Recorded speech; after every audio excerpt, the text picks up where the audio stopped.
Hello.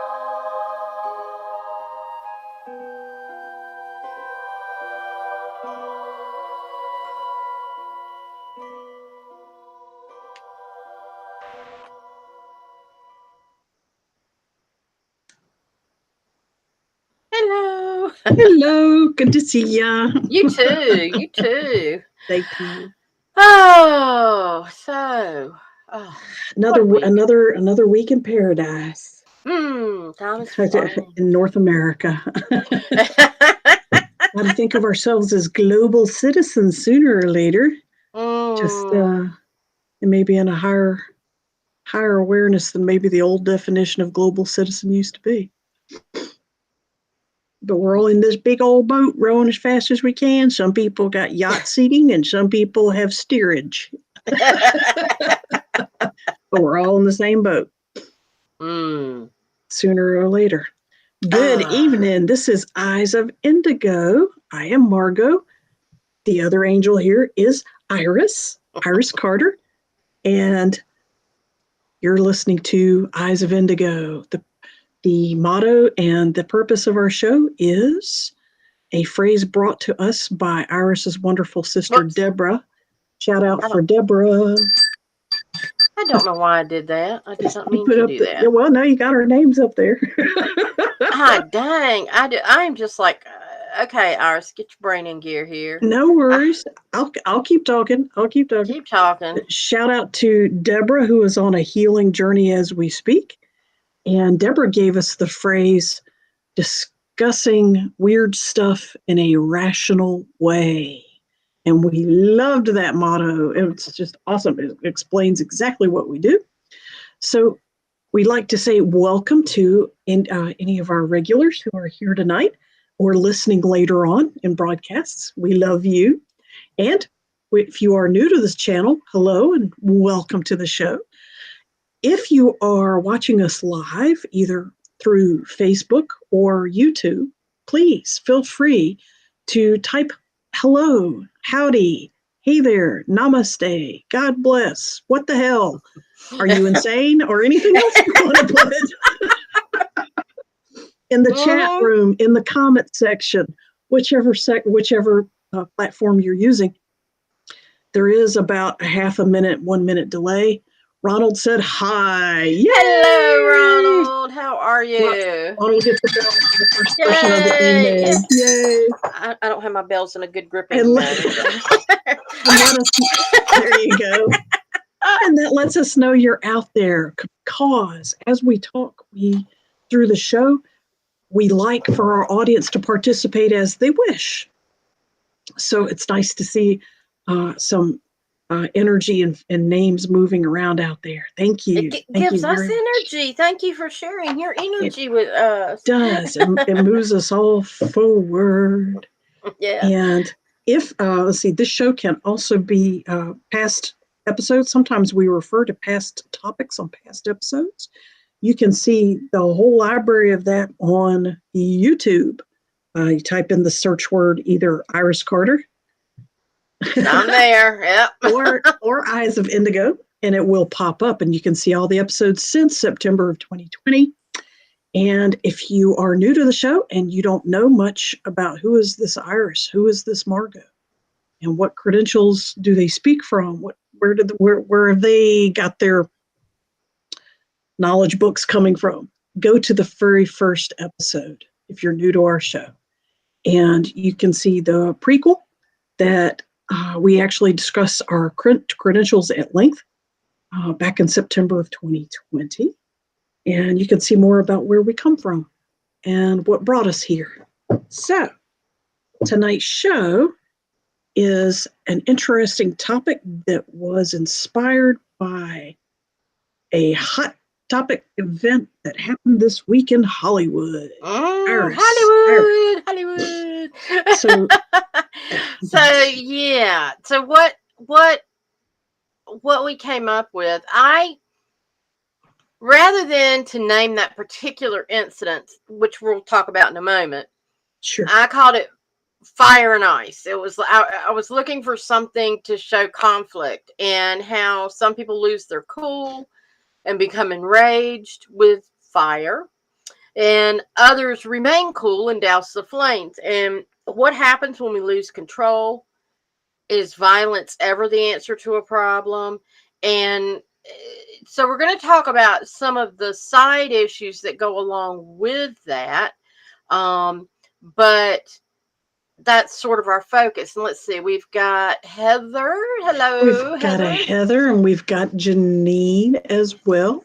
Hi, Hello. ladies. So good to see you again. Thank you for Yes. being here. So we're talking about violence, I guess, basically in any situation, but largely social situations. Yeah, and okay, so if you've been under a rock, speaking of rocks,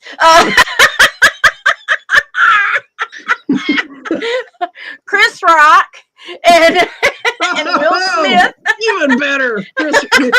If you haven't been under a Chris Rock, Really, the pursuit of slappiness, you know.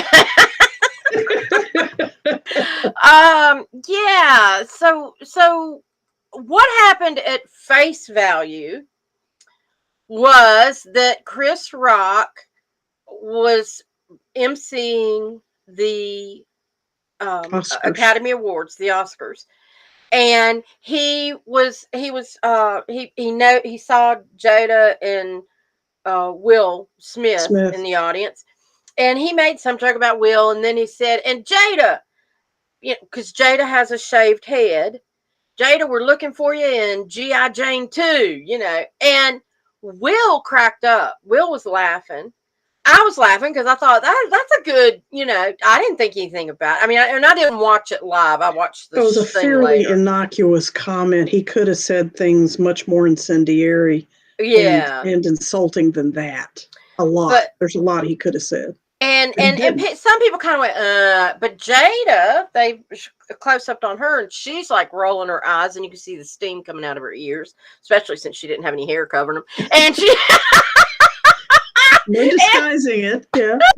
She was all eyes. she was all, and then all of a She sudden, looked Chris, beautiful. Yeah.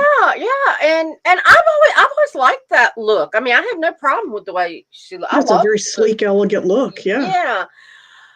Well, Chris gets up and Will gets strolls. up. I mean, Will gets up and strolls right onto stage where Chris is standing there, and he's going, "Uh-oh, what's up, man?" And Will Smith hauls out and slaps the crap out of him, and it was a slap, and you could hear it live on the, you know, Microphone. and Chris, and he just kind of backed, you know, he took it, but he's going, "What the?" So then Will Smith struts off stage. And did you notice he had a microphone? No, I did not. Did you think about that? Even when he sat down, when he yelled back at Chris Rock, "You better not You take get my my wife wife's name out of your motherfucking mouth." And you could hear him just fine. That's because there were microphones nearby. Okay. Ding, ding, ding, ding, ding. Yeah. Yeah. And something else I want to point out real quick. All three of those people, Jada, Will, and Chris, are all very professional actors and have been for years. Keep that in mind. Yeah. And so it was like, you know, and then there's this debate now. Was it real? Was it fake? Was it staged? Maybe, okay, so maybe it was real, but it was staged, and so there's been all this back and forth, and everybody's, you know, and a lot of people, filling up the including social myself, media, isn't it? Yeah. Yeah, and including myself. It was like some people are commenting, all of a sudden now the Russian Kiev thing is gone, and here's Will Smith and Chris Rock. You know what the hell? We're changing topics. Just how did we lose like Ukraine for Will Smith slapping Chris Rock? Yeah, exactly. When did these become parallel events in history? Yeah, exactly. But they have. And as weird as it is, they have. And my whole point in watching it was going, for somebody who is seated in an audience to get up and stride He didn't run. He didn't rush. He didn't premeditated. Buddy, I'm gonna get you and run after him type thing. Yeah, you sorry son of a bitch, right? Yeah, it was. He didn't do any of this that. Calm, cool, collected, get up, go, and bam. And I'm like, that's just rude. I mean, it's just premeditated. It's premeditated. Yeah. Even whether it was genuine or not, it was definitely premeditated, for sure. But can I point out something that we didn't talk about before the show? Yeah. The slap, the Chris and Will slap has overridden the Ukraine and Russia in media and news, and they're not parallel events in importance at all. Who decides what gets shown in the news and what gets top billing and what suddenly does not? I just want to point out who makes that choice for the whole world, and especially used to be if it bleeds, States. It leads. I don't even see any bleeding on stage. There's a lot more bleeding in theory in Ukraine than there was in Hollywood that night. So just want to point out, gee, who decided that suddenly Will Smith was more important than the Ukraine-Russian incidents? In his tearful acceptance speech, and he happened to win the best acting Oscar, and and eventually he's a professional actor. No, anybody that knows hardcore Hollywood actors, you have always been told, do not trust these people for emotional sincerity. They know how to fake emotional sincerity, unless you're on the inside with them personally. And I'm sure, not to say that they can't have sincere emotion. Sure they can. They are not going to show them to the general public. All right, that's do you know I heard, dangerous. Demi Moore. Yeah, the original G.I. Jane. In an instant, just at a moment's notice, she can pick which. You can tell her cry out of your right eye or cry out of your left eye, and she can do it. And she's probably not alone. Mm-hmm. That's an impressive skill set. But yeah, I mean, I'd have to think for a long time before I'd be able to work up tears on something. I mean, Visine drops, baby. Yeah, you're gonna be here all day waiting on me to do that. But I just wanted to point that out. That yes, one replaced the other, and who made that mind-boggling decision for us on the media? And the other thing was today. This was brilliant.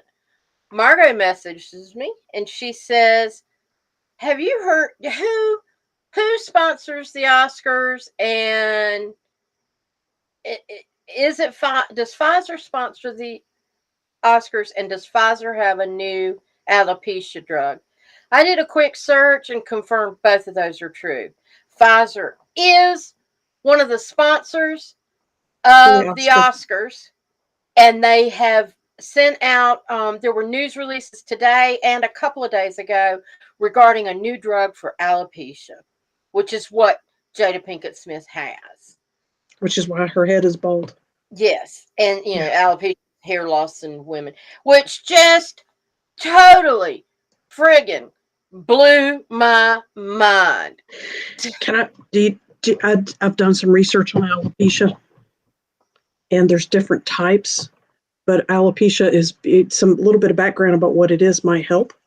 Alopecia is an immunity deficiency, like AIDS, like all those syndromes. What are some of the ones that people are tired all the time? Fibromyalgia. Yeah, fibromyalgia is another immune system deficiency. Alopecia is an immune deficiency. Your skin is your immune system. When your skin fails, that is a part of an immune defense failure. And hair growing out of your skin. Alopecia can also affect your face. It can affect the rest of your body, not just the top of your head. She has the kind that affects the top of her head, which means her immune system has been compromised.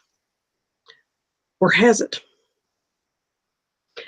A little bit of a sidebar. Let's go there. Okay, sure. Controversy about Hollywood and who's real and who ain't. Iris, you analyze faces, you see faces, you watch movie stars, you have photography and film and who's famous and who's not. Does Will Smith look like the same Will Smith that he was 5, 10 years ago? In Not my really. opinion, not really. In my opinion, he suddenly has a baby face again.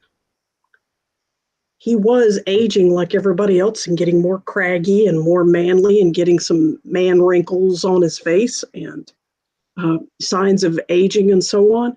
Suddenly, he has his round Fresh Prince of Bel Air pie face again.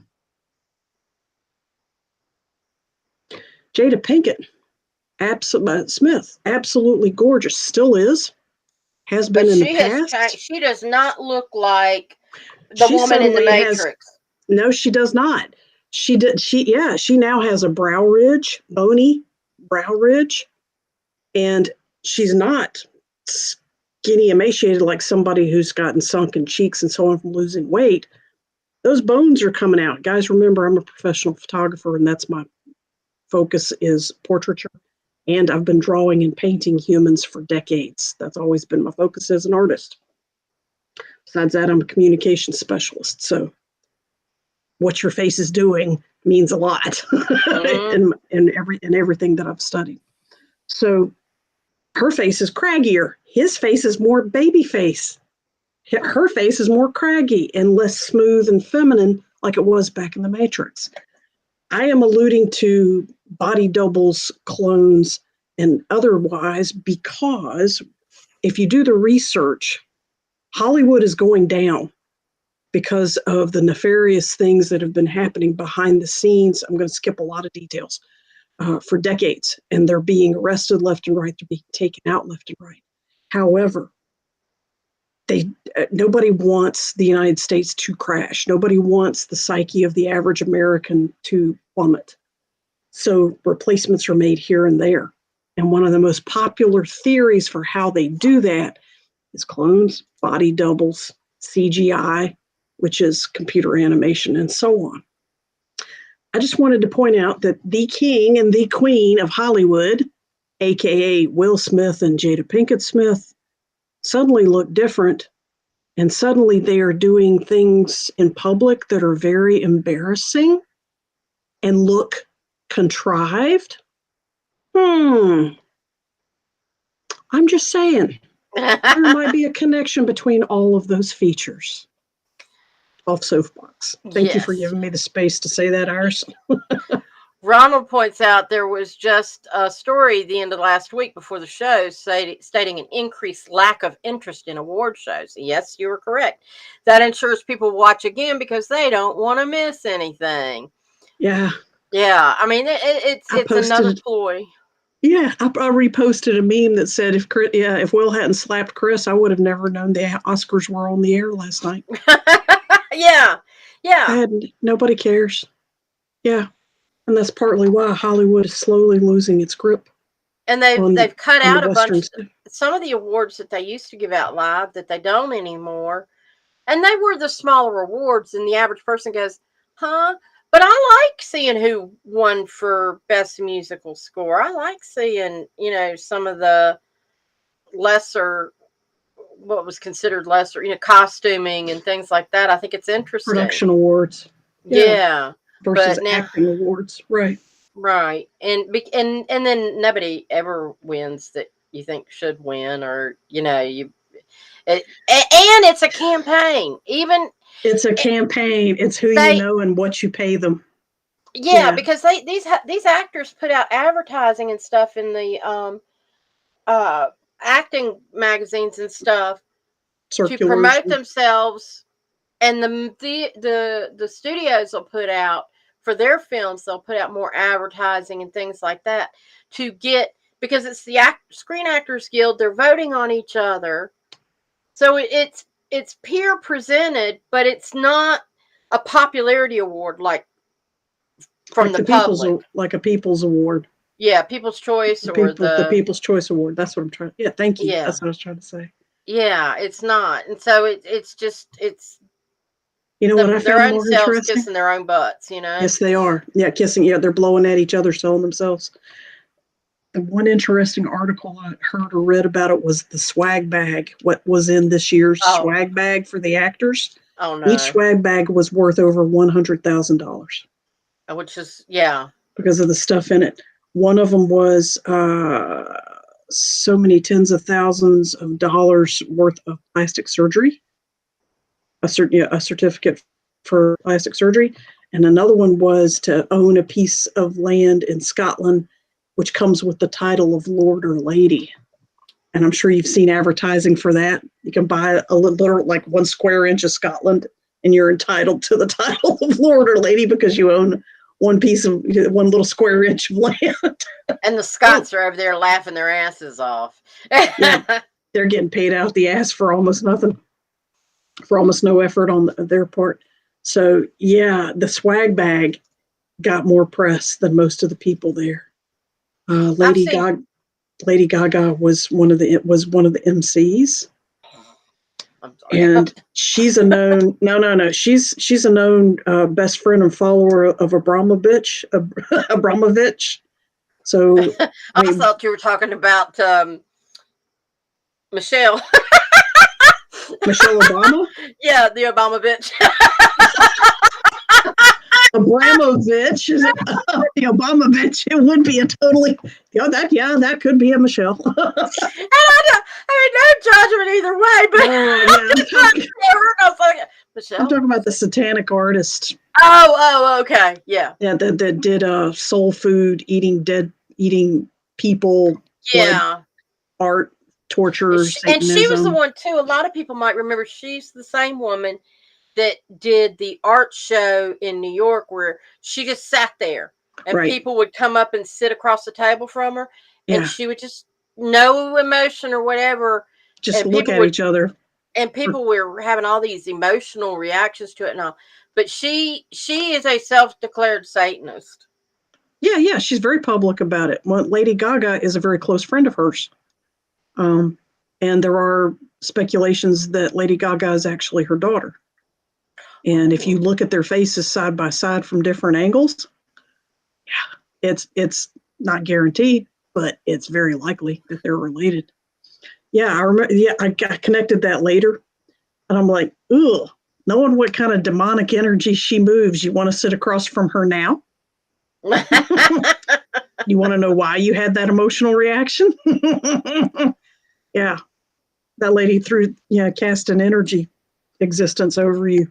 And then she's got the restaurant like in Beverly Hills or something where they will cook your loved one's remains and They serve feed it to cannibalism. yeah. Yeah, yeah, yeah. Bring your own. They'll serve you. They'll serve you human flesh. Isn't that special? I have enough hard of enough time with pork roast. I'm not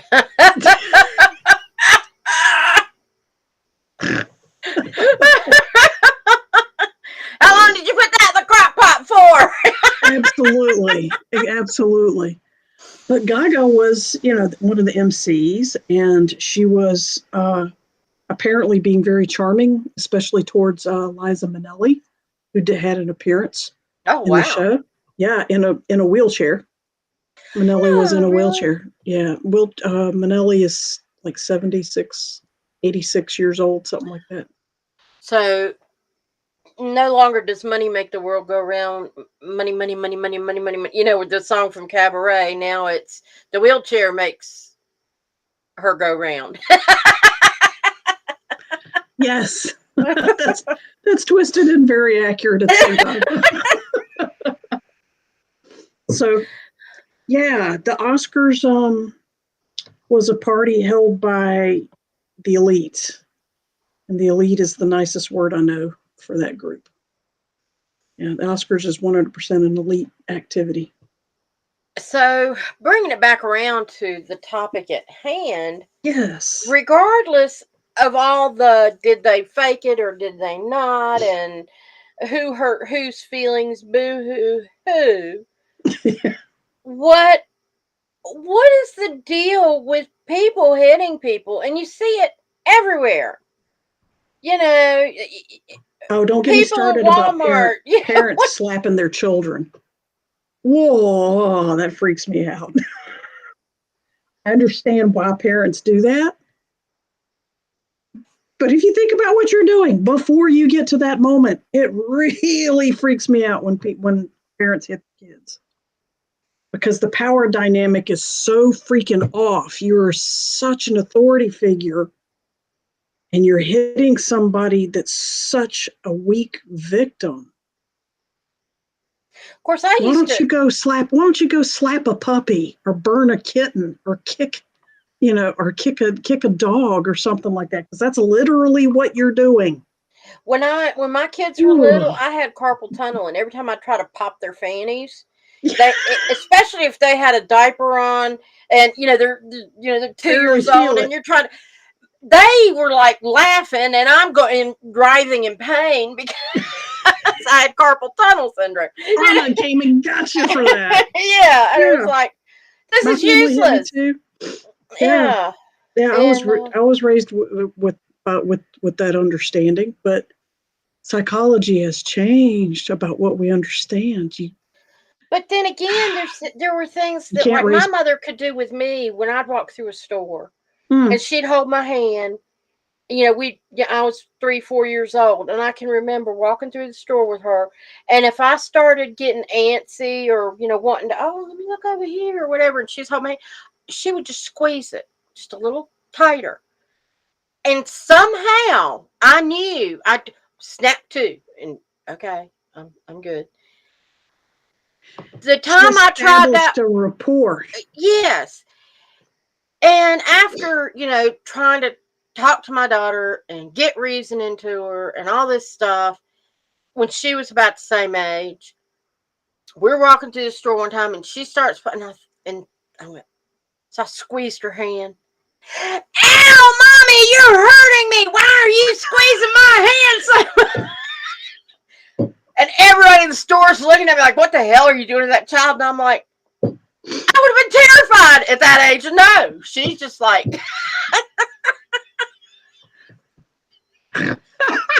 Man, she called your number. Exactly. That's freaking brilliant.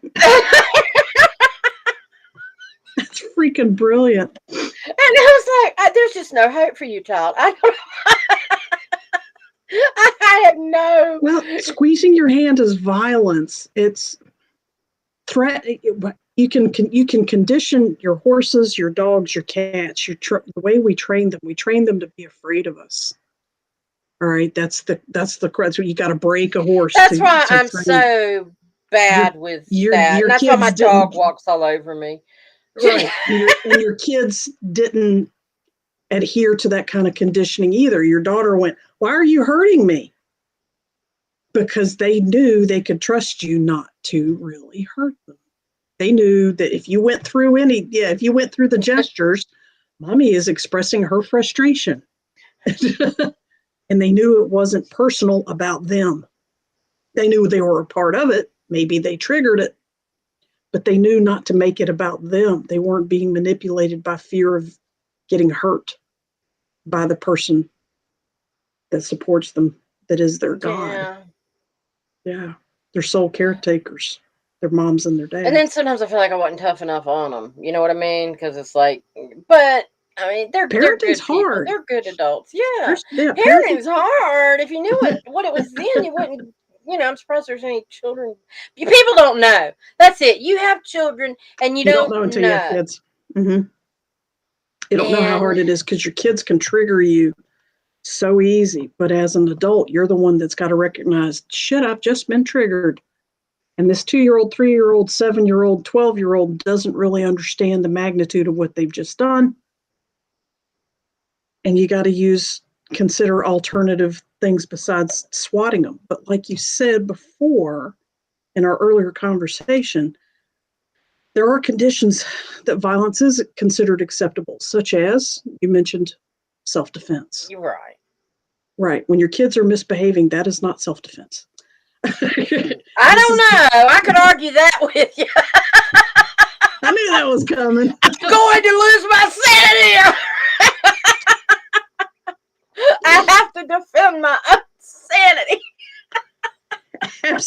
you do. Absolutely you do.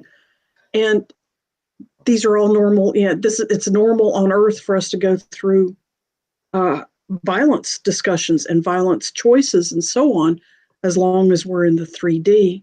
Part of what we're moving towards into the 5D is that things like hitting, violence, arguing, war, all those become obsolete concepts and they don't exist anymore. What's interesting is that there are people that think that's impossible. They actually believe that it's impossible to not have conflict on Earth, even interpersonal conflict. You can disagree without being in conflict. All right. Exactly. Those are two different things. All right. A disagreement and a conflict are two different things. So, well, even, I mean, but in a 3D world, defense is still necessary. Yeah. Well, it's that Neanderthal type reaction that, and which is closer to 2D. It takes two parties to fight.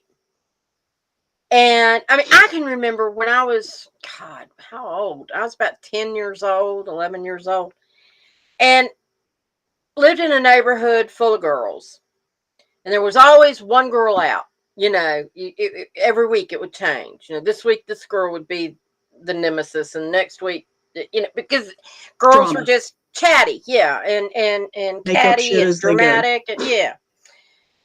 Well, it was my week to be on the outs, and I was getting feedback that, because the ones that they would put you up against somebody, and there was a girl that was my neighbor that I liked, got along with, but this particular week she was mad at me for some reason, and then some other people would come and, well, Cindy wants to have a fight, and I'm like, well, I don't fight.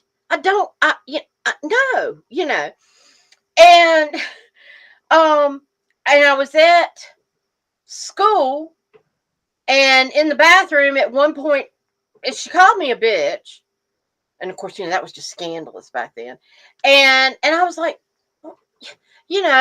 but then she denied it, and I was like, well, I don't know what you said, but that's sure what it sounded like, and so we get off the bus. I was like, you're getting off the bus, and y'all are gonna have a fight, So I get off the bus, and she throws down her books, and she's like standing there like she wants to have a fight, and I was going, why? Yeah, I don't want to fight you, and she goes, well, I'm not going to throw the first punch because I'll get in trouble if I throw the first punch. And I said, well, I'm not going to fight you either. Sorry to disappoint you, Queenie. You're going to stand here and keep talking to yourself. Bye. So she finally pushed me. I pushed her back. And I was wearing, I had this fur coat on. It was like faux fur. Sure. And she pushed me really hard, and I just fell backwards. And one of my friends was later laughing, going, you look like a polar bear on your back. Oh. And so then the girl felt like she had won, and she marched off, and the next day we were friends again. If you go down and stay down, fight's over. But I was like, I don't have any motivation. I'm not angry. I was more frustrated and hurt. Sure. But I wasn't angry enough to like punch somebody, and I couldn't even make a good fist, And it was like, what the hell? So, and I'd watch other girls in the neighborhood fight, and one come out with a black eye, and it's like, oh my God, really, we had some vicious girls. That's hormones raging. Yeah, that's territorialism. That's that's cattiness. That's hormones raging. Big time. Yeah. And they went through like a wave in the neighborhood. Do you see? Sure. And, oh God, it was horrendous. The hell's in the water. But I never got that. Or when people would start fighting in school, or where you see the guys, like bristle people start up yelling, fight, and they start pushing each other towards it. And I'm like, I was never in that. I never was fascinated to push into a crowd and start chanting fight. No. Like that the whole time that I was in school and beyond. Saw it, at a distance, never went running on over to see who's fighting. Not even once. I was like, if anything, I was the person that was there going, "Do you need a Band-Aid? Are you okay? Do you want some? I'll go get you an ice pack. Let me go get you an ice pack." You got closer than I did. I was like, I didn't move.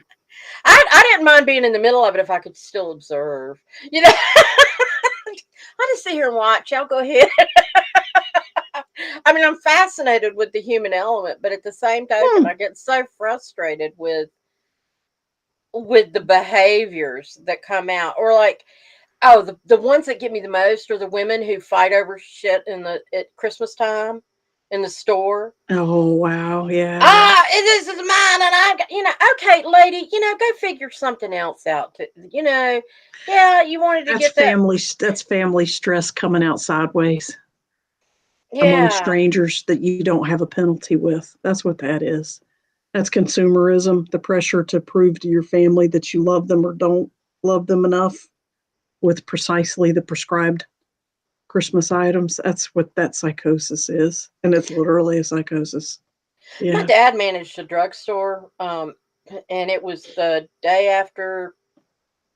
I don't remember if it was the day after Thanksgiving or the day after Christmas. Big sale, right?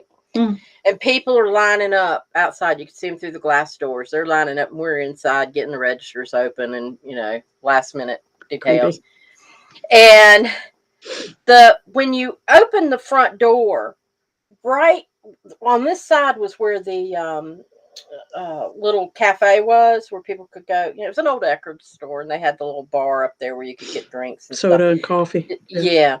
But when you open the door, right there was this big, huge, safe about 4 feet tall and however big. It was a store safe. And it was interesting because, I mean, nobody could steal it. It was right by the front door, but you couldn't steal it without. It was bolted to the floor. Yeah. But the door, when it opened, it banged against that safe. You'd never see that nowadays. Yeah. Yeah. Well, there was this kid that worked for Dad. He was like 18 or something. Mr. Carter, can I open the door? Can I unlock the door? And Dad's like, yeah, sure. He gave him the keys because the kid wanted to be the big man and open in front of all the people that were streaming in. You're going to get trampled, but yeah, you do it. Exactly. So go ahead. So we watched. The guy unlocks the door and the people pushed in, and he's behind the door between the safe and the door. He got trapped and smushed in there, didn't he? And he's like, his nose is pressed up against the glass. And all these people are streaming in, and he's like, he couldn't move until they squashed him like a wall fly, like a window fly. Oh, bless his heart. When he finally got out from behind the door and gave Dad back the keys, I hope it was worth it. You think you'll ever do that again, son? But again, people are so. That's hype. Yeah. That's hype. That's a territorialism that's based in deep-seated, and was trying to meet deep-seated emotional needs or perceived lack of need. Or self-gratification. And somebody standing between you and your success becomes an object of embattlement. All right. That person wants that book or that item that you wanted to pick up. And so now they're in the way between you and that success. Kids that hate teachers because that teacher is between them and their academic success. Kids against their parents. Well, you're in between me and me going, you're standing between me and my friends when we want to go out and party all night with illegal substances at all. Yeah, you're standing between me and a good time, gaining social honor with my friends partying all night. So now you're the bad guy, Mom and Dad, and so on and so on. It's the perceived enemy can change at any second under those conditions. I don't know why. I guess we can figure it out.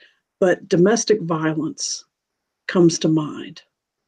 Those are control issues, insecurity, lack of, and typically it's male on female, but there are the reverse cases. Mm-hmm. And there's There's plenty of them. Not me. Yeah. Haven't seen it personally. No, I've had plenty of guy friends that told me about their women taking advantage of the Well, gender and here you gap go. Look at Johnny up. Depp and Amber Heard. Do tell. I do not know that story. Can you synopsize? Can you turn into a Hollywood gossip show today? Tell us about Johnny and Amber. What happened? Oh my God. Okay. You've seen all. Amber Heard accused Johnny Depp of abuse. Okay. And that he threw bottles of alcohol at her. Girlfriend, I think wife, they're just, did they get married? Baby mama? I don't know about baby mama. They haven't been together. She was a girl. She was a romantic interest of some sort. Yeah. Okay. They were living together. All right. But whether or not they were actually married, I can't remember. They might have. I think they might have gotten married. The story. Go ahead. She took pictures where she had some bruises on her arm. There were supposedly some other things, and she had all these friends whom basically she told her friends the story, and then they were backing up what she was saying, whether they witnessed it or not, All right. And Johnny came about and was saying, I didn't do those things. I mean, did I get mad one time and throw something? Yes. Did I throw it at her? No. But she was pushing his buttons in just the right way. And she actually cut off the end of one of his fingers. She had done stuff, started coming out that he didn't really complain about, but it was coming out of all the shit she had done. Women can wield weapons. Brute strength is not necessarily needed. Yeah.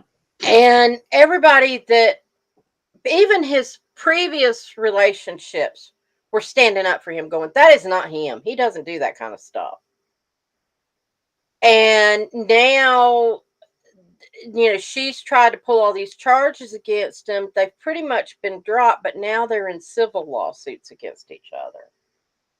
And a lot of people are backing him up and saying, because they found holes in her stories, and they have found holes in her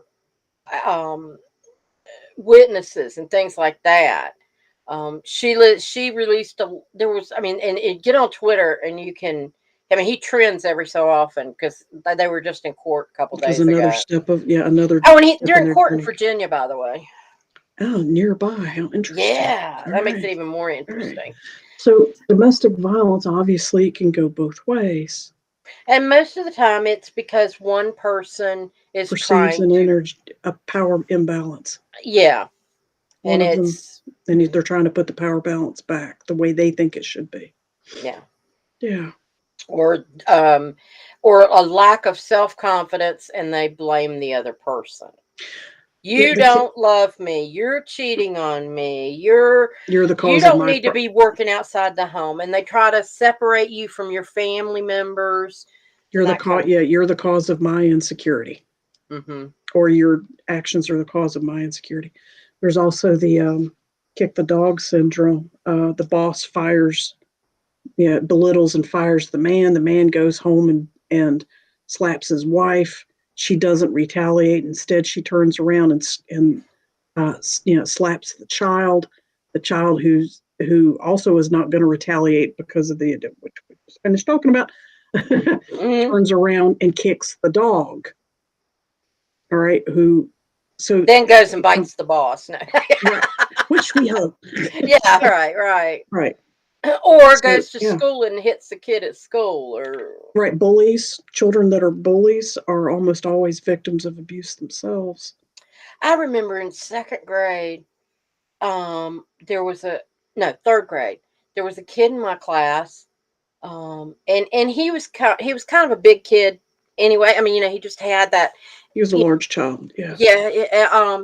Big bone? He just looked like he was going to be tall when he grew up and muscular. He was going to be a football player. That was the kind of kid he looked to be. And he was very quiet and always very somber. And I would get whispers that he was a bully, and and his name was Billy. Yeah, are all Billy's bullies, but he, avoid Billy. He'll hit you for no reason. He's a bully. Well, one day we had gone somewhere like to the library or something as a class, and we were coming back and lining up outside the classroom while the teacher opened the door, and I happened to be right next to Billy, who was considerably taller, and I was like, it's kind of like I shouldn't look him in the eye because it's like a bear. You don't want to, you don't want to poke the bear. Yeah. But you didn't want to engage with him, right? Yeah, but then me being in the middle of things, he did something, or he moved something or something, and I said, "Hey, Billy." Anyway, hey, you doing okay? That was a fun trip. Yeah. He talked to me. We carried on some sort of conversation. I can't remember what all was said, but safe conversation with him. Yeah, it was a safe, and it was like I felt better about him. I wasn't scared of him anymore. Yeah. And I realized he was really lonely. A nice person, and he was just lonely. And I went home and I told my parents about it. And sometime in that time, they had talked to the teacher, and they told me, they said, your teacher mentioned Billy in your class, and they said we can't. She couldn't share a lot, and we can't share a lot, but just know Billy doesn't have it easy at home. Yeah, and that's all I needed to hear. I was like, yeah, you knew what that meant. I knew what that meant. And I was 8 years old, but I got it. Yeah. And it was like, yeah, poor kid. And from then on, I never had any problem with Billy. And bullying happens all the way into adulthood. I mean, as adults, we all know somebody that's a bully at work, either, psychologically or physically, or in high school or whatever. But every single time when you look behind where they're at, their marriages are in trouble, their childhoods were painful, let's just call it that, things like that. And they're literally looking to regain power by pushing the buttons, triggering other people to the point of even being violent sometimes to instigate triggering somebody. Fastest way to trigger someone is to whack them, is to hit them with something. And even in parenting, that's part of what you're trying to do. The child has done something, like said something inappropriate, or touched a hot stove, or started to run out in traffic, or picked up a knife that you told them not to. Well, the reason you're hitting them is because you're trying to trigger them. You're trying to snap them out of that train of thought and into, hey, danger, because I just hit you. Yeah.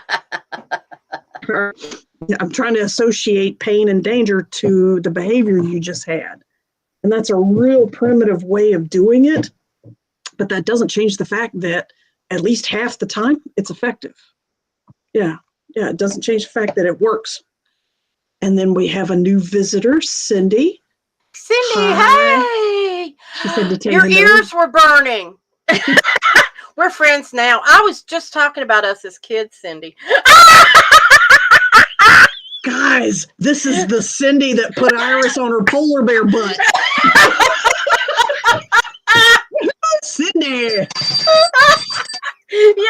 Cindy! I love you, dear. I'm so glad you're here. You know what? If you're a friend of Iris's, you can do what? You can stay, yeah. Cindy can handle it. No worries. And Amy just joined us. Amy just came in too. Hi, ladies. Absolutely. Absolutely. Woo, that just gave me chills. It's funny how life comes around like that. Cindy, we appreciate you being, honey. That was awesome. Gave Iris a story. Everybody now knows her last name. Yeah. Iris, she did just call you Cindy. Yeah, that's true. That's true. That's true. But going back, we're talking about people that react with fire, that in violence and so on. And in the promo, in the ad, we also talk about people who have a soothing, calming effect as well and react with reason and calm, which tends to work more than half the time. And from what I've seen, Iris, that's a very popular MO for you, is that you tend to take the high road of being reasonable and non-confrontational, except for when you have to, except for when you really have to. Yeah, well, and it's more of, yes, I've had shit hit me out of nowhere, and you've witnessed it where I just crumble. And it's like, why is that person being so mean to me? And what did I do? But if I can keep my stuff together, yeah, and recognize what's don't let it trigger you, right? Yeah, then because most of the time I'm going, what did I do wrong? How could I have done better? That's what hits me. And gets me in a crumbled situation. You start blaming yourself when it really isn't about you. Yeah, exactly. And taking that off of people. But and Cindy, we were talking about violence. Cindy just asked why, and I'll get back to that real quick. But Cindy asked, what is the topic tonight? And we're talking about people who react with violence, and now we're on to people who react with calm. The topic is called fire and ice. People who react with fire and people who react with cool calm. Right. And we're talking about we've been talking about fiery people, especially in Hollywood, just as a synopsis. Especially this week, there was some news about that. Famous people losing their shit in public. And now we're talking about people who don't lose their shit in confrontation and being aware of when you're being triggered and reacting with responsibility rather than with anger or fear. And I love the times where I keep it together and somebody else is, and depending on who it is, I can either look at them and go, well, who peed in your cornflakes this morning? Right. Or you don't seem to be yourself. What's going on? Or you see somebody that's upset and how you can go up to them and just, well, I know you're upset, and if you don't want to talk about it, it's fine, but I'm listening if you need an ear, those kinds of things. If somebody's confrontational and it's out of nowhere and I don't know them that well, I'm going to, hey, that's not appropriate, and I'm not going to tolerate it. If you want to talk about this later, we can, when you're in a calmer mode. And Amy made a good comment too. I think we had a lot of Karens for the last couple of years. Yeah, Karens. I feel sorry for anybody named Karen. Your name has been stereotyped to be a real hag and a pain in the ass. We'd love you anyway. I know lots of nice Karens. But yes, we all know what a Karen is. It's a white middle class know-it-all who sticks her nose in every female who sticks her nose in everybody else's business, and even in the moment, and usually makes it worse. And those are control issues again. Those are control issues coming out sideways, as they like to say in the South. And usually, I'll see, you'll find out something else is going awry in their life, and they don't have control over that. So here pops and this situation has triggered that fear of lack of control. So, Iris, let's see if we're on the last several minutes of the show. Excuse me, pollen, springtime allergies. So what came to my mind here, Iris, is when you're under duress, when something is trying to trigger you, what do you do? What are some tips that we can share for abating being triggered, to avoiding being triggered, or to even recognize triggering in the first place? What comes to you? What do you do in those situations? Okay, first of all, if you're not in person with somebody, don't hit the send button on any message. Do not reply. Don't do it right away. Sleep on it. Breathe. Just because they sent you an email, you can, you want to, and you could go into your Word program and create a document and type whatever you want to somewhere else where you can't hit send and it pop over to that person until you've calmed down. Write what you really want to say and then delete it. Yeah. and then think about it. Why does it make you angry? What is it? Is it something that person is doing habitually that is bothering you? Were they, do you really have a pony in that show? Is it really something that... Is this really your circus? Are those really your monkeys? Yeah, exactly. Because a lot of times people... Sorry. The poodles are biting the monkey's tails and none of them are yours. Leave it alone. And in those cases, you can just write the person back and just, I don't understand. What's wrong? That's the best.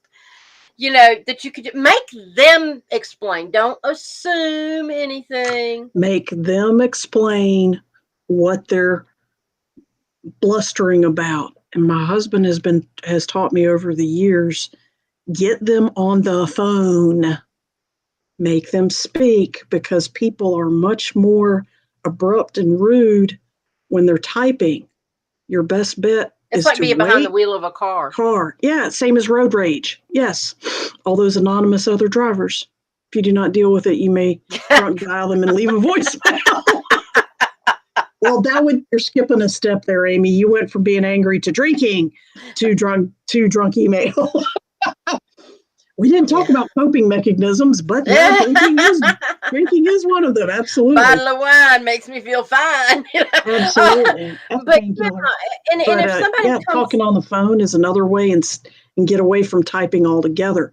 Humans get very, very apologetic when you confront them face to face. I got your email. You seemed upset. Do you care to explain a little bit better what it is you want me to know? I didn't ask you what the problem is. Yeah. I asked you, what do you want me to know?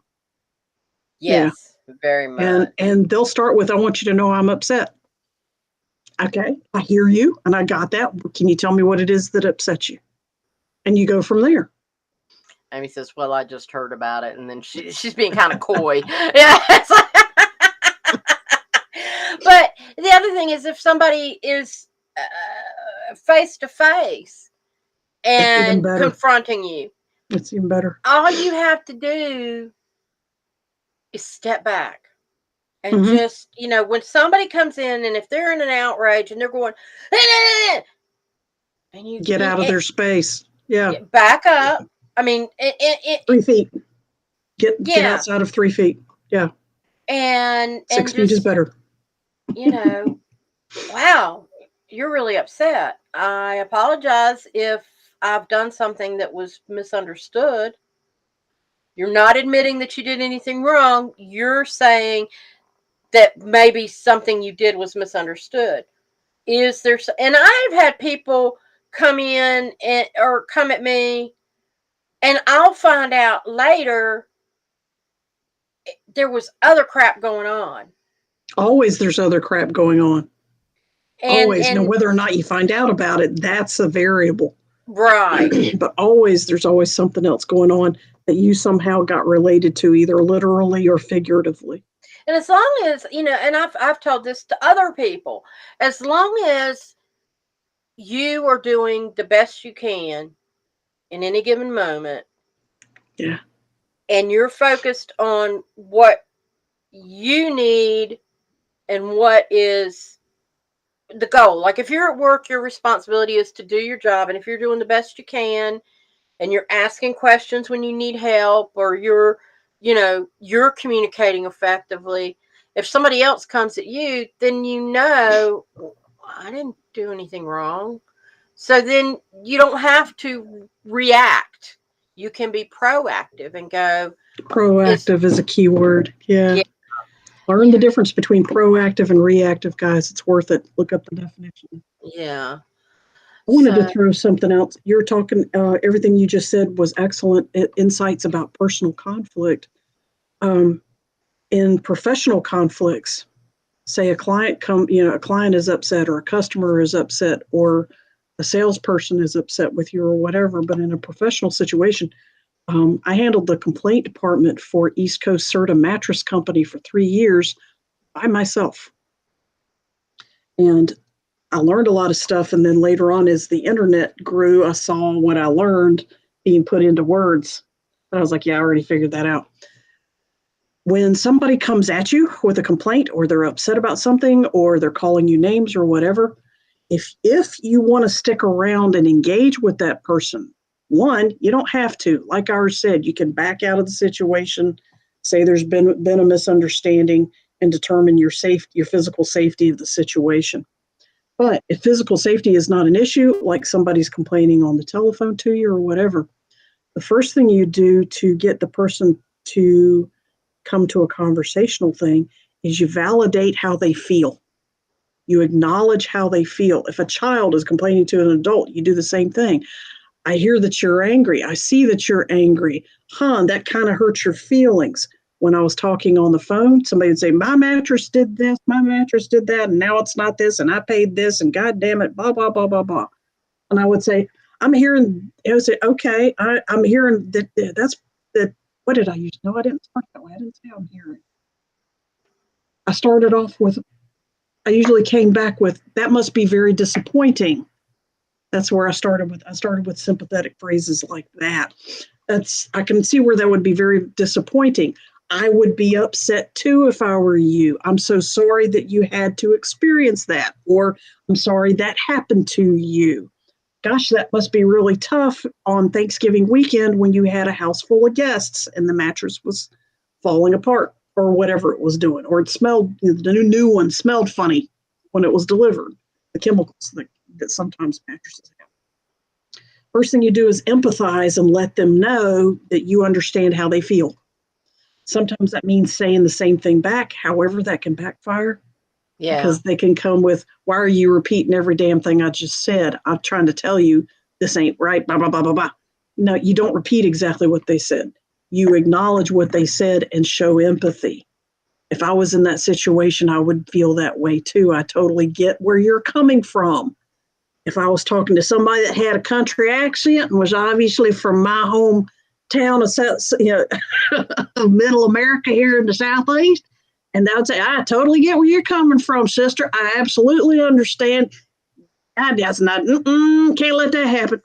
But if it was somebody that had an executive voice and said, I'm here to tell you that we have experienced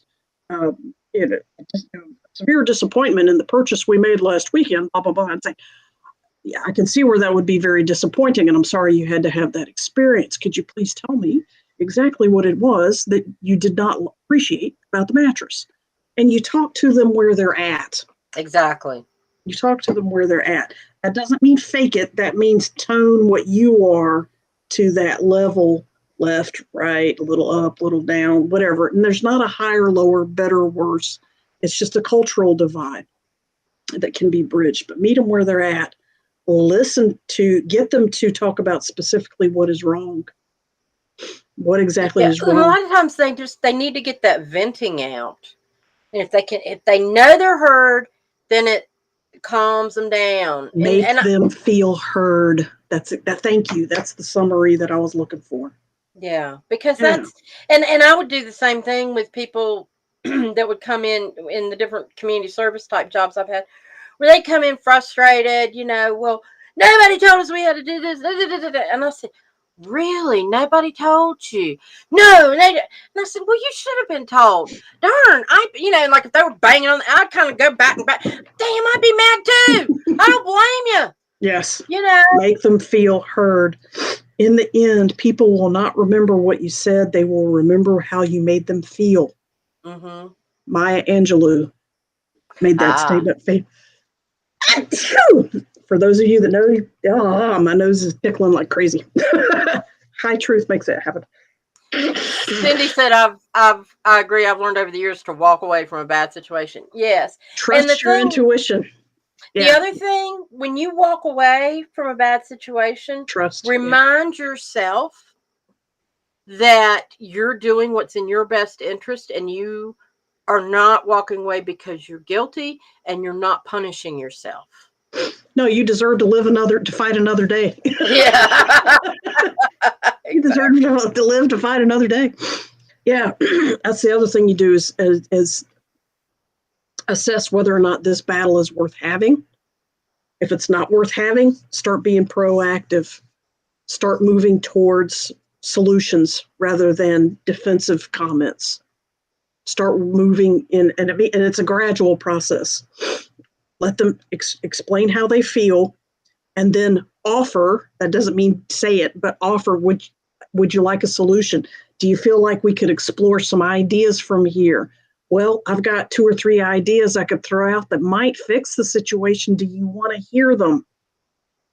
Offer a solution, because sometimes they don't. Like Iris said, sometimes they just want to be heard. Yeah. About half the time they'll say, no, I just wanted to tell somebody how I felt about this. About half the time. Mm-hmm. Yes. So I heard you, and I appreciate gratitude. That's when you start throwing out, thank you for letting us know that was your experience. We appreciate that, and and whatever else you need to say, compensate, more gratitude, you're appreciated, hope you have a beautiful day. My grandson, blah, blah, blah, blah. Hope you have fun with your grandson for the rest of the week, even so, personal comments like that to let them know you're how human you are. But yeah, sometimes that's one of the first things you do too, is assess, is this my circus? Are these my monkeys? And if they are, okay, say those things and avoid your triggers. If it's not your monkey, do the other one. Back off, back up, and don't engage. Mm-hmm. Yeah, don't engage, and don't feel bad for not engaging. You're not here to rescue every single crip case. Yeah, exactly. You're not here to rescue every single cripple. Sometimes you're here to force the cripple to face their own fear. Yeah. Yeah. They don't have to be crippled. They're choosing that. I'm talking about mental, emotional. Yeah. On that, I know we got to wrap it up here, but I wanted to share this. More tools that people can learn. Yes. It is an upcoming empowerment summit. It's held every other month by our friend Janet Hosmer, who is in novusdreams.org. And it's a day of workshops, and I'm going to be presenting. I think Margot presented at the last one, Margot and her husband. Correct. And the next one, I'm going to be presenting along with about 5 other presenters.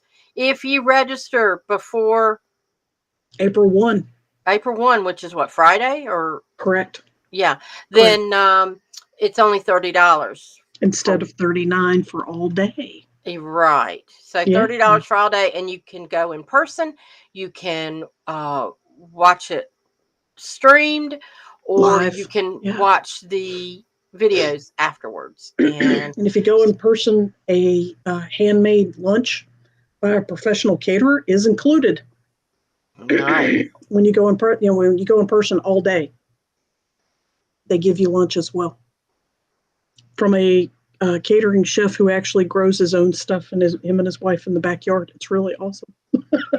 John Andrews. Yay, catering by John. So they've added that recently. Amy asked, where did that "not my circus, not my monkeys" come from? I do not know the actual source. It's kind of like those phrases, she's a few French fries short of a Happy Meal. I think it was just a couple sandwiches short of picnic. Yeah. I love that. That was my favorite one I found somebody created in college. I started collecting those at one point. I was like, I need to put these in a book or something, but I don't know what happened to my list. You're a few fingers short of a real fist there, youngin'.